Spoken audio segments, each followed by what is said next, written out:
Hello po, sir. Good morning, good afternoon, good evening.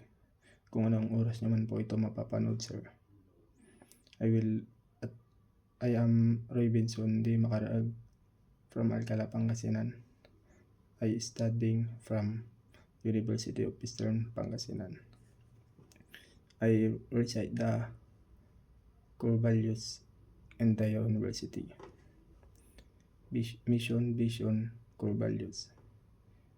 Vision: a leading local university known to develop excellent and virtuous professionals who are the catalyst of progress for both the local and global communities.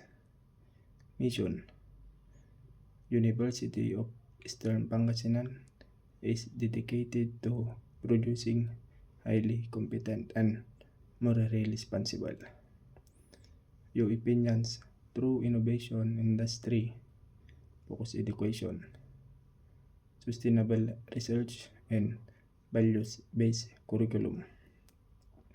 We commit to shaping ethical trailblazers, bringing our principle-centered culture, defining our values, makajos, marunong, and malinis.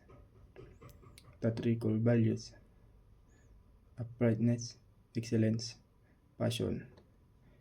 And my instructor, Night 101, Sir Philip Michael Awanan, sir. And I learned to Night 101.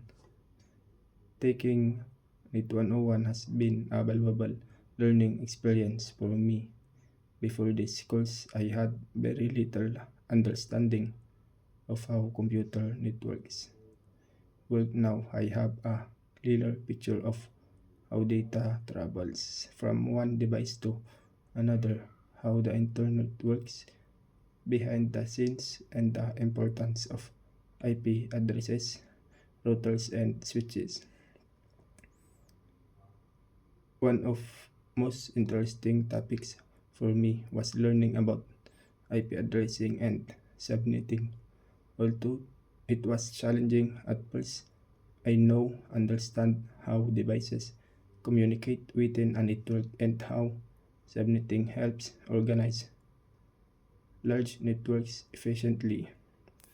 I also appreciated learning basic network troubleshooting using command line tools like ping and ipconfig. These skills gave me hands-on experience and boosted my confidence in solving simple connectivity issues on my own.